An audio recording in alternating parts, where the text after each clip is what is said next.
Shalom, salam sejahtera buat kita semua. Selamat sore.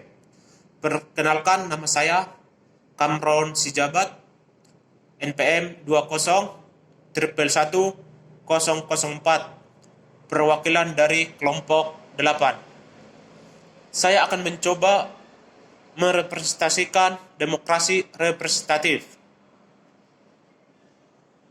Sebelum saya menjelaskan pengertian demokrasi representatif, terlebih dahulu saya menjelaskan pengertian demokrasi itu sendiri. Demokrasi berasal dari kata Yunani, yaitu kata demos kratein, yang berarti rakyat memerintah. Demokrasi berarti pemerintahan oleh rakyat, yaitu dengan perantara wakil-wakilnya yang mereka pilih secara bebas. Demokrasi menjadi istilah yang umum digunakan menamakan suatu bentuk negara di mana pemerintahan dipegang oleh rakyat atau demos. Berdasarkan perhubungan antara alat-alat perlengkapan negara yang diserahi tugas-tugasnya itu, maka bentuk demokrasi representatif atau demokrasi modern dibagi atas 3 macam teori. Yang pertama, demokrasi yang representatif dengan sistem parlementer. Kedua, demokrasi yang representatif dengan sistem pemisahan kekuasaan. Yang ketiga, demokrasi yang representatif dengan sistem referendum. Kita masuk ke demokrasi yang representatif dengan sistem parlementer. Sistem parlementer ini disebut juga sebuah sistem pemerintahan yang parlemennya memiliki peranan penting dalam pemerintahan. Dalam hal ini, parlemen memiliki wewenang mengangkat Perdana Menteri dan parlemen pun dapat menjatuhkan pemerintahan, yaitu dengan cara mengeluarkan semacam mosi tidak percaya. Contoh negara-negara yang menganut sistem demokrasi yang representatif dengan sistem parlementer antara lain negara Inggris, negara Jepang, negara Belanda, negara Malaysia, negara Singapura, dan sebagainya.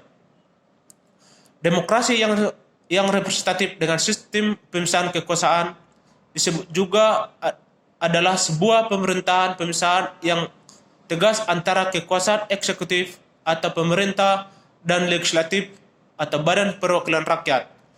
Negara yang menganut sistem demokrasi yang representatif dengan sistem pemisahan kekuasaan antara lain negara Amerika Serikat. Demokrasi yang representatif dengan sistem referendum adalah suatu proses pemungutan suara semesta untuk mengambil sebuah keputusan, terutama keputusan politik yang mempengaruhi suatu negara secara keseluruhan. Misalnya seperti adopsi atau amandemen konstitusi atau undang-undang baru, atau perubahan wilayah suatu negara. Negara yang menganut sistem demokrasi yang representatif dengan sistem referendum adalah negara Swiss. Ciri-ciri demokrasi yang representatif dengan sistem parlementer: 1. Dikepalai oleh orang Perdana Menteri sebagai kepala pemerintahan, sedangkan kepala negara dikepalai oleh presiden atau raja. Kedua, kekuasaan eksekutif presiden ditunjuk oleh legislatif, sedangkan raja diseleksi berdasarkan undang-undang. Berikutnya, ciri-ciri demokrasi yang representatif dengan sistem pemisahan kekuasaan. 1. Badan eksekutif pada prinsipnya terpisah dari badan perwakilan rakyat. 2. Pembagian kekuasaan division of power sekaligus terdapat pemisahan kekuasaan separation of power. Ketiga, kekuasaan eksekutif presiden mengangkat kepala-kepala departemen ini bertanggung jawab kepada presiden, bukan kepada badan perwakilan rakyat. Keempat, presiden bertanggung jawab atas seluruh tindakan eksekutif kepada rakyat, dan badan perwakilan rakyat sendiri tidak dapat menggulingkan orang-orang eksekutif. Ciri-ciri demokrasi yang representatif dengan sistem referendum. 1. Badan eksekutifnya dinamakan Bundesrat. Kedua, Bundesrat yang merupakan bagian dari Bundesversammlung.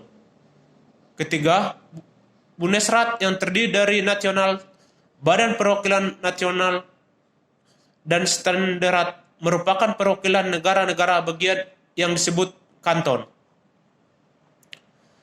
Jadi demokrasi representatif atau demokrasi modern adalah suatu bentuk demokrasi pemerintahan di mana sebuah konstitusi menjamin hak dasar individu dan juga berpolitik, keadilan dan kebebasan memilih, dan juga hukum independen.